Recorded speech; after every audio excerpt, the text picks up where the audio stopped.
മിക്ക പ്രശ്നങ്ങൾക്കും കാരണം നമ്മുടെ തെറ്റായ ഭക്ഷണ രീതിയും മലിനീകൃതമായ ജലവും വായുവുമാണ്. ഏതാനും ചില കാര്യങ്ങൾ ശ്രദ്ധിച്ചാൽ ഒരു പരിധിവരെ ഡോക്ടറെ നമ്മുടെ വീട്ടിൽ നിന്നും അകറ്റി നിർത്തുവാൻ നമുക്ക് സാധിക്കും. അതിനുതകുന്ന നിത്യജീവിതത്തിൽ കണിശമായി പാലിക്കാനുള്ള ആറ്റിക്കുറുകിയ ചില നിർദ്ദേശങ്ങൾ ഇതാ.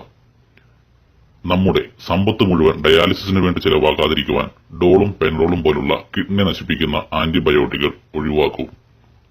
എണ്ണയുടെ ഉപയോഗം പാടെ കുറയ്ക്കുക. എണ്ണ പലഹാരങ്ങളും കരിച്ചതും പൊരിച്ചതുമായ ഭക്ഷണ സാധനങ്ങൾ നിയന്ത്രണം ഏർപ്പെടുത്തുക. വെറും വയറ്റിലും അല്ലാതെയും തെളിഞ്ഞ പച്ചവെള്ളം ധാരാളമായി കുടിക്കുക. നടത്തം കൂടുതലാക്കുക. നിങ്ങൾ പോകാൻ ഉദ്ദേശിക്കുന്ന സ്ഥലങ്ങൾ അടുത്താണെങ്കിൽ മാക്സിമം നടക്കാൻ ശ്രമിക്കുക. ബ്രോയിലർ ചിക്കനുകളും മാംസാഹാരവും കഴിവതും ഒഴിവാക്കുക. പച്ചക്കറികളും ഫ്രൂട്ട്സുകളും ഭക്ഷിക്കുന്നതിന് മുൻപ് അരമണിക്കൂറെങ്കിലും മഞ്ഞളും ഉപ്പും ചേർത്ത വെള്ളത്തിൽ ഇട്ടുവയ്ക്കുക. അതിനു മുൻപ് ടാപ്പിന് താഴെ ഒഴുക്ക വെള്ളത്തിൽ കഴുകൂ. അതിലുള്ള വിഷാംശങ്ങളെ ഒരു പരിധിവരെ തടയുവാൻ ഇത് സാധിക്കും. ഫ്രിഡ്ജിൽ വെച്ച് വീണ്ടും ചൂടാക്കി കഴിക്കുന്ന പ്രവണത ഒഴിവാക്കുവാൻ കഴിവതും ശ്രമിക്കുക. രാവിലെ ഒരു കാരണവശാലും ബ്രേക്ക്ഫാസ്റ്റ് കഴിക്കാതിരിക്കരുത്.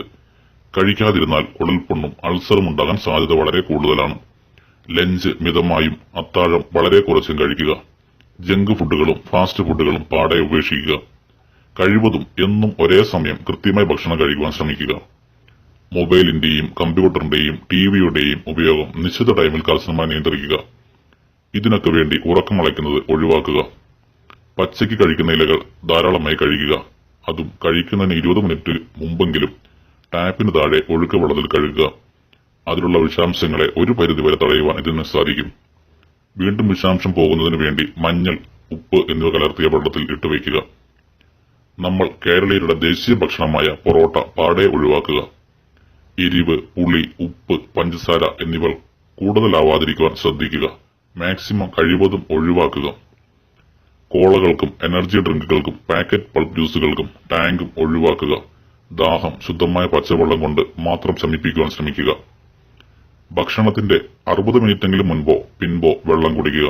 ഭക്ഷണത്തിന്റെ കൂടെ കഴിവതും വെള്ളം കുടിക്കാതിരിക്കുക.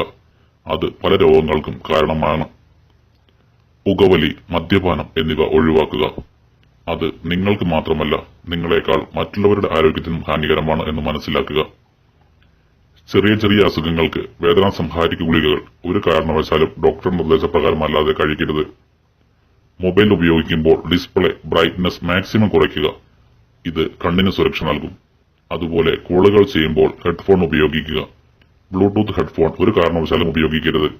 ഹെഡ്ഫോണിൽ ഓവർ സൗണ്ടിൽ പാട്ട് കേൾക്കരുത്. അത് ശ്രവണശേഷി കാലക്രമേണ നാം അറിയാതെ കുറയ്ക്കുന്നതാണ്. റൂമിലും കാറുകളിലും full time air freshener spray ഉപയോഗിക്കരുത്. എസിയുടെ ഉപയോഗം മാക്സിമം കുറയ്ക്കുക. എസിയിലേറെ നല്ലത് നോർമലായിട്ടുള്ള ഫാൻ ആണ്. എസിയുടെ കാറ്റ് നേരെ എത്തുന്നിടത്ത് കിടക്കരുത്. അതുപോലെ എസി റൂമിൽ ബ്ലാങ്കറ്റ് ഇല്ലാതെയും കിടക്കരുത്. കഴിവതും ഹോട്ടൽ ഭക്ഷണം ഒഴിവാക്കുക. ഹോട്ടലുകളിൽ ഭക്ഷണത്തിന് ടേസ്റ്റ് കൂട്ടാൻ ഉപയോഗിക്കുന്ന മാരക വിഷാംശമായ അജിനാമോട്ടോ സ്ഥിരമായി കഴിച്ചാലുണ്ടാകുന്ന പ്രത്യാഘാതങ്ങൾ വളരെ വലുതാണ്. അതുപോലെ ഭക്ഷണത്തിന് ടേസ്റ്റ് കൂട്ടാൻ ഉപയോഗിക്കുന്ന സോസുകൾ, മറ്റ് കൃത്രിമ കൂട്ടുകൾ എന്നിവ പാടെ ഒഴിവാക്കുക. വിനാഗിരിയുടെയും അച്ചാറുകളുടെയും ഉപയോഗം മാക്സിമം കുറയ്ക്കുക. രാത്രി കിടക്കുന്നതിന് മുൻപും രാവിലെ എണീറ്റ ഉടനെ പതിവായി 1 ഗ്ലാസ് വെള്ളം കുടിക്കുവാൻ ശ്രദ്ധിക്കുക. അത് ശരീരത്തിന് വളരെ നല്ലതാണ്. നിങ്ങൾക്ക് ഈ വീഡിയോ ഇഷ്ടപ്പെട്ടാൽ ഷെയർ ചെയ്യുക. അതുപോലെ ലൈക്ക് ചെയ്യുക.